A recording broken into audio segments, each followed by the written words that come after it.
या अल्लाह या अल्लाह या अल्लाह। यानी वो अपने बच्चे को किससे जोड़ रही है? अल्लाह से जोड़ रही है, अल्लाह से जोड़ने का काम कर रही है। और जब सिखों की संतानें रोती हैं तो उनकी पता है दीदी क्या कहती है? वाहेगुरु वाहेगुरु वाहेगुरु वाहेगुरु देकर के लोरी दे रही है, उस बच्चे को चुप करा रही है। लेकिन मेरी हिंदू को माताओं को क्या हो गया? जब इनका बच्चा रोता है तो कहती है हुर्र हुर्र चुप पड़ जा, हुआ जाएगा, लुलू आ जाएगा, तुझे ले जाएगा। अब उस बच्चे को इतना डरा दिया कि जब वो बड़ा हुआ और बड़ा होकर के जब विवाह हुआ, देवी जी घर पे आई तो देवी जी ने कहा जरा अंदर से वो सामान उठा करके लाना, अंदर वाले कमरे में से वो चीनी का डिब्बा उठा के लाना। तो वो नौजवान कहता है मैं नहीं जाऊंगा। देवी जी कहने लगी क्यों नहीं जाएगा? तो कहने लगा अंदर हुआ है। क्या है? अंदर हुआ है, मैं नहीं जाऊंगा चीनी का डिब्बा लेने के लिए। और वो देवी जी कहने लगी हुआ कौन है? तुम्हारा रिश्तेदार है, कोई सगे संबंधी है, कौन है ये हुआ? तो कहने लगा पता तो मुझे भी नहीं कौन है, लेकिन बचपन से माँ कहती आ रही है हुआ आ जाएगा, लूलू आ जाएगा। अब देवी जी कहने लगी कोई बात नहीं, वो तो बचपन की बात थी, वो तो बचपन की बात थी, अब तो तुम बड़े हो गए।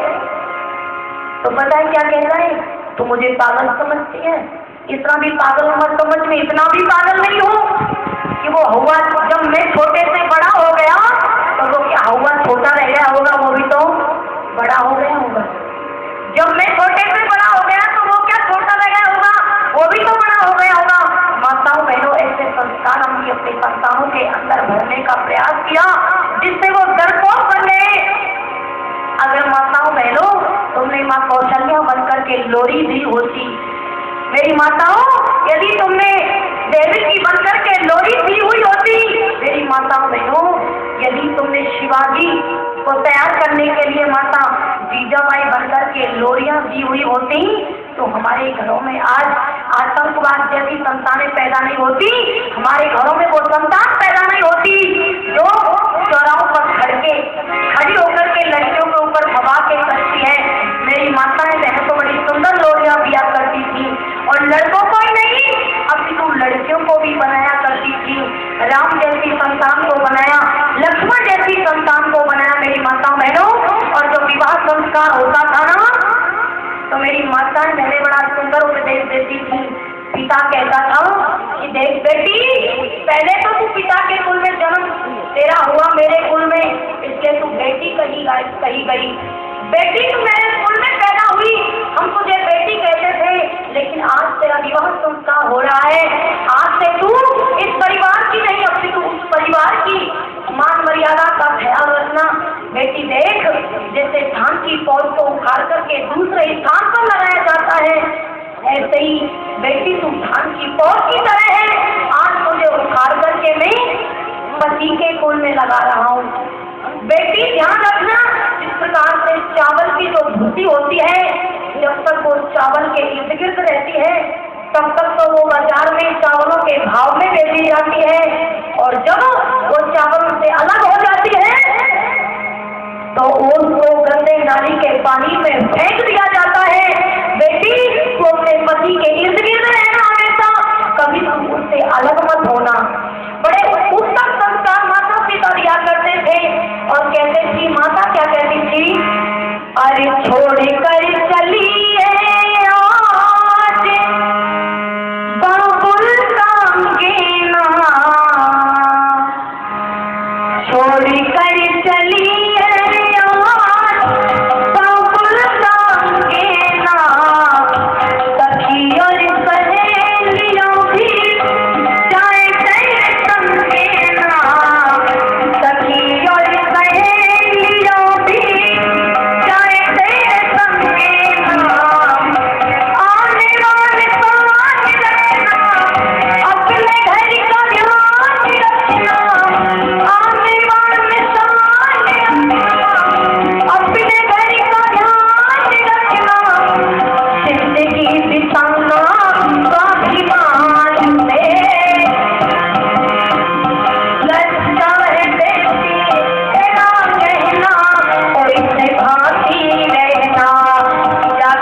माताएं बहनें तो दो दो घरों का नाम रोशन करती हैं, दो दो घरों की मान मर्यादा को संभाल करके रखती हैं।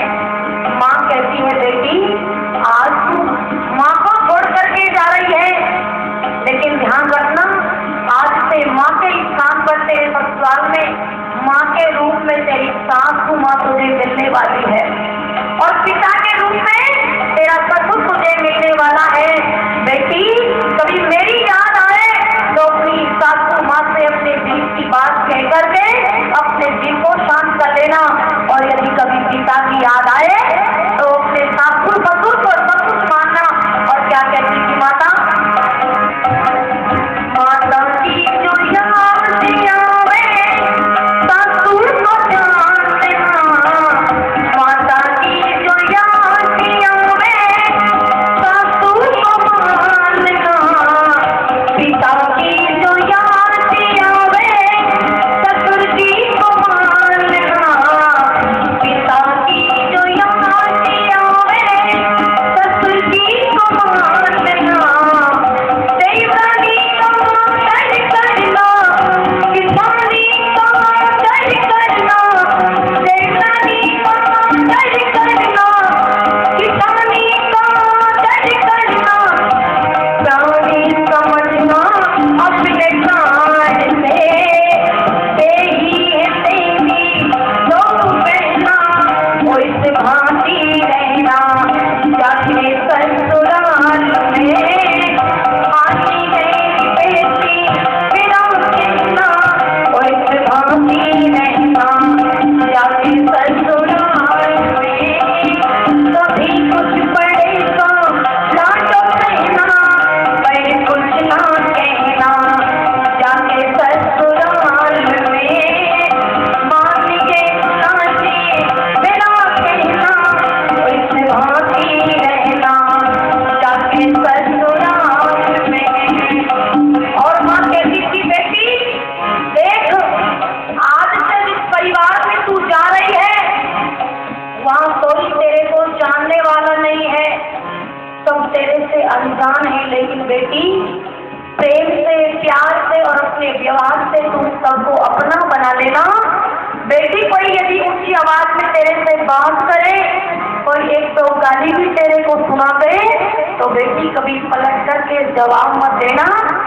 लेकिन आज की माताएं बहनें कहती हैं बेटी घबराने की कोई चिंता नहीं, तू आज यहाँ से जा रही है, तेरे पिता ने जरूरत का सारा सामान तुझे दहेज के रूप में दिया है, पूरी से लेकर के गाड़ी तक का पूरा सामान तेरे लिए दिया है, कूलर दिया है, फ्रिज दिया है, टीवी दी है, गाड़ी दी है, सब कुछ तेरे लिए दिया है। किसी से झुक करके मत रहना, किसी से दम करके मत रहना। कोई एक सुनाई तो माता बहनों बोलो दो सुनाना। मेरी माता बहनें कहती है यदि सासू की आवाज में बात करे तो पलट करके जवाब देना, फोन कर देना, फिर मैं देख लूंगी बाद में आकर के। और ज्यादा कोई अकबर करे तो अपने बर्तन लेकर के अलग हो जाना। लेकिन नहीं मेरी माताओं बहनों, मेरी विदुषी जो माताएं बहनें हुआ करती थी संस्कारवान, वो अपनी पुत्रियों को बड़ा सुंदर उपदेश दिया करती थी और कहती थी बेटी देख एक विवाह संस्कार के अंदर एक क्रिया होती है, बेटी के पैरों से छोटा सा पत्थर स्पर्श कराया जाता है और वो पत्थर इस बात का प्रतीक होता है कि बेटी तेरे जीवन में अभाव भी आ जाए तो कभी तू बदचलन चाल मत चल देना, और बेटी तेरे पास यदि अधिक धन हो जाए तो तू घमंड में मत आना, थोड़ा हो तो थोड़े में गुजारा करना और ज्यादा हो जाए तो बांट करके सबर से खाना, आराम से खाना। बड़ा सुंदर उपदेश दिया करती थी। और वो पत्थर की उछला जो बेटी का पैर स्पर्श कराया जाता था, पंडित जी कहते थे वहां पर बेटी देख तेरे जीवन में चाहे कितनी से भी बड़ी परिस्थिति तेरे जीवन में आ जाए, चाहे पहाड़ जैसी समस्या तेरे जीवन में आ जाए, लेकिन तू कभी पहाड़ जैसे पहाड़ एक जगह पर निश्चित रूप से इकट्ठा रहता है, उसी प्रकार से बेटी तू अपने जीवन में धैर्य से रहना, जम करके रहना, कभी तू हिल मत जाना। ये जो स्पष्ट कराया जाता है, पत्थर इसी बात का स्पष्ट कराया जाता है, बेटी जीवन में बहुत समस्याएं आएंगी, लेकिन कभी तू विचलित मत होना, कभी तू अपने परिवार को टूटने ना देना, कभी किसी से ऊंची आवाज में उठकर के बात मत करना। और क्या कहती थी माता,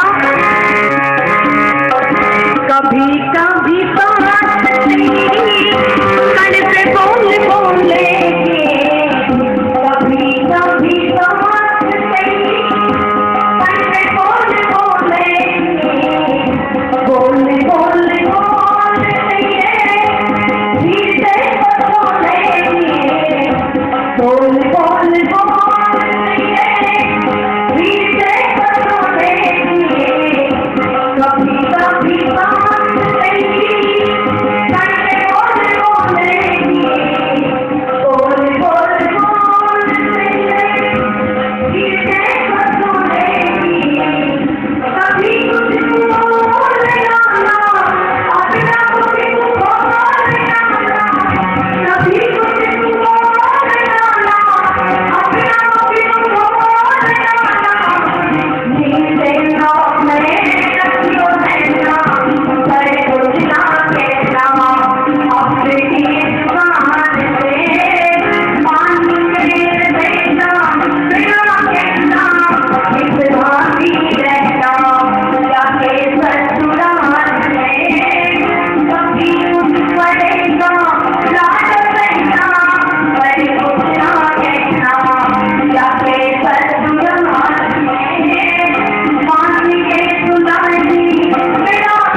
कहना इस भांति रहना जाके ससुराल में। जब मेरी बेटियां सासू के यहाँ जाती थी, पढ़ाई कर जाती थी, तो वास्तव में बड़ा प्रेम हुआ करता था। वो बेटी इस भावना को लेकर के जाती थी। माँ कहती थी, बेटी जिस सासू के पास तू जा रही है उसको सास मत मानना, उसको क्या मानना, उसको अपनी माँ मानना। लेकिन माताओं बहनों, आज विडम्बना तो ये हुई समाज की कि बेटियों ने, बहुओं ने ना तो उन सासू को माँ माना और ना उन सासू ने उस बहू को बेटी माना। एक परिवार में जाकर के मैं ठहरी थी कार्यक्रम में, और वहाँ मैं ठहरी हुई थी, एक बूढ़ी अम्मा जी की। मैंने कहा, माता जी कितने बच्चे हैं आपके? एक बहू हुई थी घर में, तो कहने लगी, बेटी एक ही बहू से शादी हुई है, एक ही बेटा है, अभी शादी हुई है इसकी। और मैं कही, माता जी बेटी? तो कहने की एक बेटी है, हरियाणा में करनाल में ब्याही हुई है। मैं अच्छा, बड़ा अच्छा परिवार है आपका। तो बाकी बेटा कहता है आपका संस्कार नाम तो है, आपका कहा मानता भी तो है कि नहीं मानता? तो कहने लगी बेटा, माथे से हाथ लगा के बोली पूछे मत ना बिल्कुल भी। थोड़ी हरियाणी चर्चा आपकी समझ में तो आ रही होगी ना कि भाषा आ रही समझना। वो कहने लगी कि बेटी पूछे मत बिल्कुल, बेटे का तो नाम बदले मेरे सामने। लगे क्यों माता जी क्या हुआ? बोली नंबर बनता बदमाश। क्या बोली बेटे से? नंबर बनता बदमाश है, बदमाश बिल्कुल मत पूछे। लगे क्यों माता जी? कि मेरे को मानता ही नहीं। मैं क्यों नहीं मानता? बोली जब से काले मुंडी की आई है ना, काले मुंडी पता है किससे कह रही? बहू से कह रही। बोली जब से ये बहू इस घर में आई है, बस मैं तो कुछ मानता था, थोड़ा बहुत वो भी नहीं मानता, बिल्कुल नहीं मानता। लेकिन ये बहू ये कह दे कि खड़े होकर के अभी रात में कहीं जाना है तो अभी रात जाने के लिए तैयार। यदि ये बहू कह दे कि धूप में एक पैर से खड़ा होना है सारे दिन, तो एक पैर से धूप में खड़ा हो जाए। बेटी बस मेरे को हाथ से निकल गया, मेरे को कुछ भी नहीं मानता, बस आपको बुढ़ापा काट रही है। मैं कैसा माता जी? मगर बेटी कैसी है? वो तो दामाद है वो कैसा है? तो झट से बोली खुशी होकर के दामाद। बेटी दामाद की पूछे मत, बिल्कुल मेरा दामाद तो हीरा है, हीरा। क्या कहा? हीरा। इन सासू माँ को दामादों से बहुत प्यार होता है माता जी, बहुत प्रेम होता है, सब बेटा पर होता, दामाद से होता है। कहने लगा नंबर बनता मेरा बेटा डायमंड यानी हीरा। अब बताओ बेटे को तो बदमाश बता रही है और दामाद को हीरा बता रही है। मुझे कैसे माता जी? तो बोली पूछे मत, एक नंबर का हीरा है, हीरा। हीरा में से पता नहीं कोई से निकल के आया है दामाद। मुझे कैसे माता जी? बोली मेरी बेटी जो कहती है वही करता है, मेरी बेटी जो कहती है वही करता है। मेरी बेटी ये कह देना अभी रात में यहाँ से खड़े होकर के गाड़ी स्टार्ट करके अभी माँ के पास मुझे मायके जाना है, तो तुरंत आधे घंटे में मेरे पास ला करके खड़ा कर देता है। और बेटी इतना ही नहीं, मुझे मत बिल्कुल भी, इतना सीधा है मेरी बेटी। जैसे कहती है ना, बस अपनी माँ की तो मानता ही नहीं बिल्कुल, बस मेरी बेटी की मानता है। और बेटी रात सुबह के 4 नहीं बजते तब तक तो मेरी बेटी को गरम गरम चाय बना करके दे देता है। जब मैंने पूछा मुझे बेटा कैसा है, तो कहने लगी कि बेटी पूछे मत, इतना गुलाम हो चुका है बहू का कि सुबह के 4 नहीं बजते जब तक उसको चाय बना के देता है, नहीं मानता ही नहीं। और जब दामाद जन्म आया तो कहती है कि पूछे मत, बस मेरी बेटी की मानता है, सुबह के 4 नहीं बजते तब तक मेरी बेटी को चाय बना के दे देता है। यदि बेटा चाय बना के दे रहा है तो वो नंबर बनता बदमाश है, और यदि दामाद चाय बना करके दे रहा है तो वो नंबर बनता हीरा है। माता बहनों, जब से हमने ये भेदभाव शुरू किया अपने परिवारों में, तभी से अंधविश्वास और पाखंड और घर में कलह की दीवार खड़ी हो गई। तब से जब से माँ ने अपनी बहू को बेटी नहीं माना और जब से बेटी ने अपनी सासू को माँ नहीं माना, तब से हमारे घरों में जो कलेश का कारण था ना, वो बीज हो गया। मेरी माता बहनों ने पूरा उपदेश पहले दिया करती थी माताएं मैंने।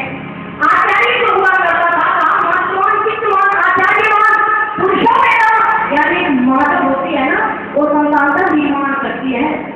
पहले तो माँ बेटी होती है पिता के कुल में, लेकिन पिता के कुल से विदा होकर के जब जाती है तो वधू हो जाती है मंडप के अंदर। जब फेरे पड़ते हैं और जब व्यस्त जीवन के अंदर प्रवेश करती है तो दुल्हन से वधू से क्या बन जाती है? गृहिणी बन जाती है।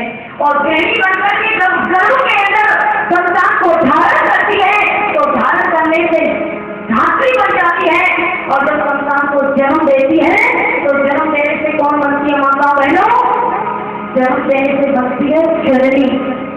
कहा पहले पिता की पुत्री तो बेटी थी, विवाह संस्कार जब हुआ तो वधू हुई, दुल्हन बनी, उसके बाद में गृहिणी बनी, धात्री बनी, जननी बनी, लेकिन अभी तक उसको मां नहीं कहा। मां कब कहा जाएगा? तो कहा जिस दिन 5 वर्ष तक उत्तम प्रकार के संस्कार देकर के अपनी संतान का निर्माण करके जिस दिन मां अपनी संतान को राष्ट्र समाज के लिए तैयार करेगी, उस दिन माता जननी का नाम मां पड़ेगा। माता बहनों, जन्म देने से केवल जननी हो सकती हो आप, लेकिन जब संस्कार देकर के पालन पोष करके उसको बड़ा करोगी, राष्ट्र के लिए समर्पित करोगी, तब तुम क्या कही जाओगी? माँ कही जाओगी। और माता बहनों, हमारा इतिहास गवाही देता है कि माँ ने जैसा चाहा ना वैसा संतान को बनाया और बना करके खड़ा किया। मेरी माताओं बहनों सज्जनों, कहा कि जो चित्र के अंदर जैसे मोबाइल होता है, उस मोबाइल के अंदर एक चिप होती है छोटी सी, जैसी रिकॉर्डिंग हम कर देते हैं वैसी की वैसी सारी डायलॉग सिस्टम हमारे सामने हम जब क्लिक करते हैं तो सामने आ जाती है। उसी प्रकार से बच्चे का जो निर्माण है ना, एक माँ करती है और वो गर्भ के अंदर से ही शुरू प्रारंभ हो जाती है। जैसे मोबाइल के अंदर चिप में रिकॉर्डिंग होती है और वो सामने क्लिक करके आ जाती है, वैसी सारी संस्कार 9 महीने तक बच्चे के चित्त पर जो मस्तिष्क के अंदर चित्त उसके अंदर है, गर्भ के अंदर जैसे माँ के संस्कार बाहर क्रियाकलाप माँ के हैं, जैसे कि माँ खाती है वैसे के वैसे सारे संस्कार बच्चे के चित्त पर जाते हैं। जैसा माँ दूसरों के लिए सोचती है वैसे व्यवहार वैसे संस्कार संतान का बनता है। और यहाँ तक कि कहा कि जैसी माँ की विचारधारा होगी, यदि माँ अच्छी पुस्तकों का स्वाध्याय करेगी, यदि माँ के अंदर वैराग्य के भाव होंगे तो बच्चा सन्यासी बनेगा, ईश्वर का भक्त बनेगा।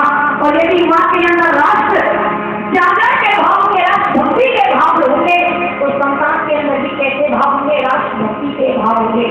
कहा एक माता के लिए कि माता चाहे तो राम बना सकती है, माँ चाहे तो कृष्ण बना सकती है, माँ चाहे तो भगत सिंह बना देती है, माँ चाहे तो शिवाजी बना करके खड़ा कर सकती है, माँ चाहे तो ईश्वर भक्त परमपिता परमात्मा का भक्त बना देती है, माँ चाहे तो माँ को विश्व भक्त बना सकती है, और माँ चाहे तो राष्ट्रभक्ति भी बना देती है, और माँ चाहे तो संतान को डरपोक शायर भी बना देती है, माँ चाहे तो संतान को चोर और डाकू भी बना देती है। ये माँ के हाथ में होता है। माताओं बहनों, मेरी माँ विद्यावती संस्कार दे रही है।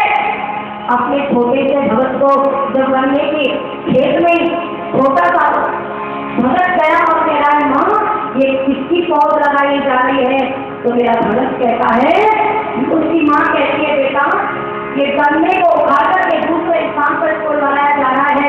तो भगत कहता है माँ इसमें बंदूक क्यों नहीं बोली जाती? माँ इसमें बंदूक क्यों नहीं बोली जाती?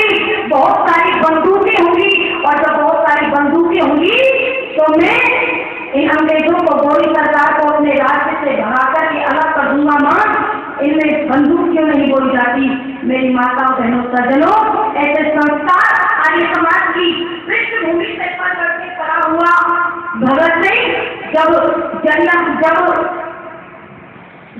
बाग के अंदर नहीं तो छोड़ा के अंदर राजपूत भगत सिंह ने माँ उससे पहले कहती है बेटा मैं तो तेरी शादी कराना चाहती थी, मेरे को तो बड़ी आशा थी कि तू विवाह करेगा और घर में बच्चे आएंगे। बेटा मुझे ये नहीं पता था कि तू ऐसे राष्ट्र के लिए कुर्बान हो जाएगा। तो माँ से कहता भगत सिंह, माता जी हर वक्त करेगी तू मेरी सगाई की चिंता, मगर मुझे है अपने देश की स्वतंत्रता की चिंता। और असेंबली के अंदर जहाँ जनता की रोटी भी पारित किया जा रहा था, असेंबली के अंदर थोड़ा और माता बहनों के भी सरकार के द्वारा भगत सिंह को हथकड़ियों में ले लिया गया, हथकड़ियों में लेकर के जेल के अंदर डाल दिया गया और फांसी की जो सजा थी वो भी निश्चित कर दी गई। माताओं बहनों, फांसी की सजा निश्चित कर दी गई और फांसी की जो तारीख आई 23 मार्च के दिन, माताओं बहनों एक जेलर भगत सिंह को निकालने के लिए आया, उससे पहले माँ विद्यावती मिलने के लिए अपने भगत की आती है, जिसे बूढ़ी माँ का जवान बेटा भारत माता की बंदगी पर कुर्बान होने जा रहा हो, हाथी के पंजे को छूने जा रहा हो, उस माँ के हृदय से पूछ करके देखना कि उसके माँ के सीने पर माँ के दिल में क्या दर्द होगा, क्या दर्द के तूफान माँ के हृदय में उठ रहे होंगे। माताओं बहनों सज्जनों, माँ विद्यावती अपने पुत्र के पास में जेल के अंदर जब जाती है, भगत को देखा तो भगत को देख करके आंखों में आंसू आ गए और आंसू आकर के मांगने लगी, भगत सिंह मैं तो चाहती थी तू शादी करता, बच्चे पैदा होते मैं उनको खिलाती, बेटा बड़ी इच्छा थी मुझे तो, लेकिन बेटा तुमने आज सारे अरमानों पर पानी फेंक दिया। माता मेरा सत्य भगत कहता है माँ मैंने तेरी बहादुर को से कर दिया है। माँ तू ऐसी निर्भीकता की बात क्यों करती है माँ? तेरे भगत में शादी भी कर ली और कराई भी कर ली और कहने लगा आजादी की दुल्हन मेरे कफन की चुनरी ओढ़े आएगी माँ घर तेरे दिन रह गए थोड़े। माँ तू घर जा, तेरा भगत शादी कराई हो चुकी है और शादी करने के लिए वो दूल्हा बन सके हाथी के खंडों को छूने के लिए दुल्हन को लाने के लिए जा रहा है। आजादी की दुल्हन से शादी करने जा रहा है। माँ तू जाकर के खुशियाँ मना, मिठाई बांट, सब बहनों को माता घोड़ा दादियों को एकत्रित करके तू खुशियों का वातावरण बना और वहाँ जाकर के तू बधाई के गीत गा। माताओं बहनों सज्जनों अपने बहादुर पीर के मुख से जब ये सारे शब्द माता विद्यावती ने सुने तो माँ गदगद हो गई और माँ कहती है बेटा भरत मैंने इसी दिन के लिए इसी दुआ से तेरी बात को सुनने के लिए तुझे जन्म दिया था। तूने आज अपनी माँ का दूध सफल कर दिया और वो माँ अपने हृदय पर पत्थर रख के घर जाती है और घर जाकर के सभी माताओं बहनों को इकट्ठा करती है और इकट्ठा करके गीत गाती है और क्या कह रही है माँ?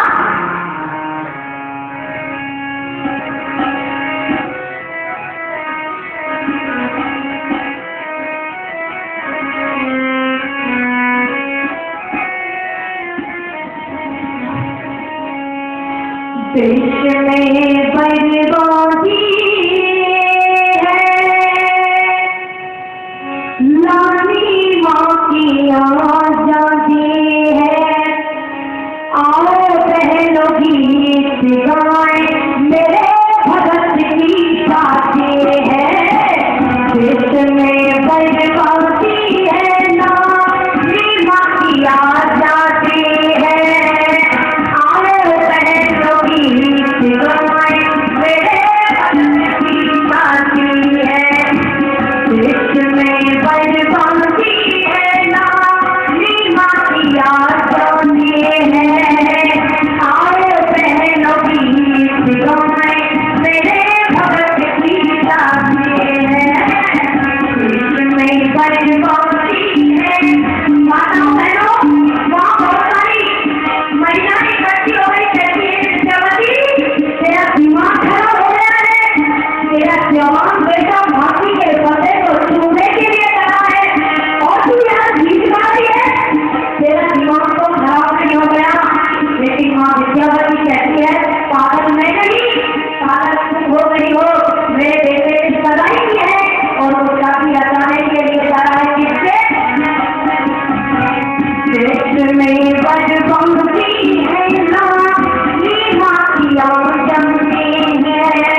गीत गाए, मेरे भगत की शादी है। मेरी माताओं बहनों सज्जनों, ऐसी ऐसी माओ ने अपने पुत्रों को जन्म दिया जो देश और समाज के लिए अपनी जान को कुर्बान कर गए।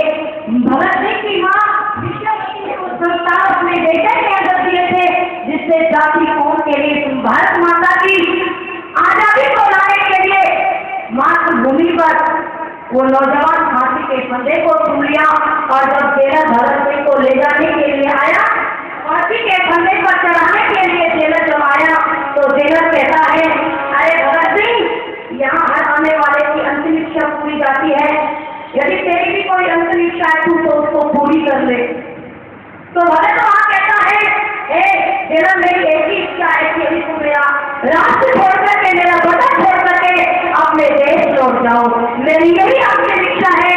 तो माता बहनों सज्जनों, वहां वो अंग्रेजी जेलर कहता है, भगत तेरी इस इच्छा को तो पूरी अमल नहीं किया जाएगा, यदि कोई तेरी दूसरी इच्छा है तो दूसरी इच्छा पूछ, तेरी दूसरी इच्छा यहाँ जरूर पूरी कर दी जाएगी।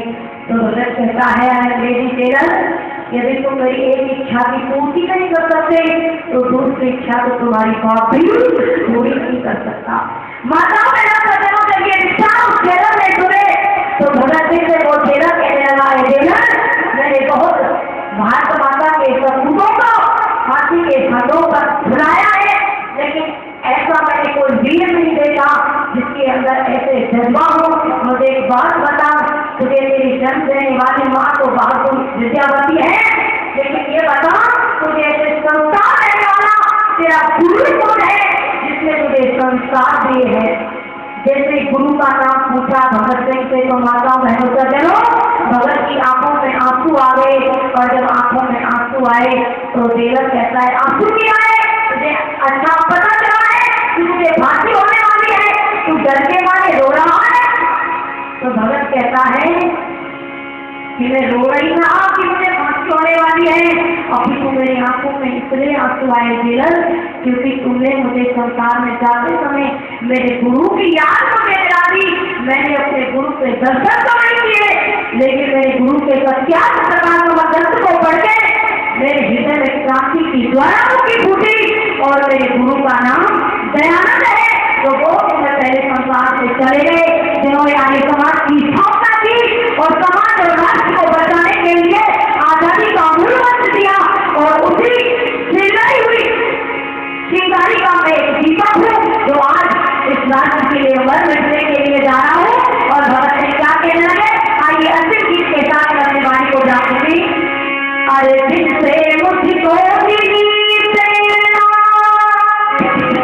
आर्यों के दर्शन किए नहीं,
पर है मेरा दुर्भाग्य ऋषिवर ज्यादा दिन तक जिए नहीं। और माता बहनों के शब्दों के साथ में जिला उनको फांसी के तख्ते पर ले गया और फांसी के तख्ते पर 3 रात गुरु सुखदेव भगत को फांसी के फंदे पर लटका दिया गया और उनकी लाश को गंगा के किनारे नदी के तट पर मिट्टी के तेल से जला करके राख कर दिया गया। माता बहनों, इस आजादी को लाने के लिए कहा कि बलिदानियों के रक्त से जमी हो गई लाल और साबरमती के संस्कार में था क्या कमाल। उन बलिदानियों के रक्त की एक बूंद और शरीर पर तय करके आजादी आई। इस टीका का शोध में हम सब लोग बैठे हुए हैं। आगामी सत्र में बड़ी सुंदर चर्चा राष्ट्र निर्माण के विषय में क्या भूमिका आर्य समाज की रही, नारी जाति का क्या कल्याण आर्य समाज ने किया और क्या क्या हमारे उद्देश्य ने मनुष्य जीवन लाने के सारे विषयों पर यहाँ पर प्रस्ताव रखा जाएगा। यदि किसी के मन में कोई प्रश्न है, तुम्हारे विद्वान यहाँ आए हुए हैं, अपनी मन की जिज्ञासा को पूर्ति कर सकते हैं। और मैंने जो शुरू में कहा था कि जिनके भी पैरों में दर्द है, मैं आपको दवाई बता रही हूँ, जीवन में कभी भी दर्द नहीं होगा। एक पक्का लिख लीजिए, पेन डायरी को लिख लीजिए। एक विजय साथ की लकड़ी आती है, इसकी विजय साथ पंचायत की नाम मिलती है और उसको लेकर के रात्रि को जब सोते हैं 6-7 बजे के करीब उसको पानी में भिगो दें, करीब 50 ग्राम 100 ग्राम जितना पानी, 1 गिलास 2 गिलास पी सकती और उसको भिगो करके सुबह उसको पिए तो आपको पूरे 100% फायदा मिलेगा। इस पर हमने प्रैक्टिकल भी किए हैं, अनेकों को ये दवा दी है। राजस्थान में गुरुकुल चलाती हूँ लड़कियों का, जहाँ पर 50 लड़कियाँ वैदिक साहित्य की शिक्षा ले रही है, ऋषि ध्यान का काम करने के लिए वो तैयार हो रही है। माता बहनों, अपने संतानों को गुरुकुल में पढ़ाई जिससे वो संस्कारवान हो। अभी मैं झारखंड गई थी एक जगह और झारखंड में 7 दिन का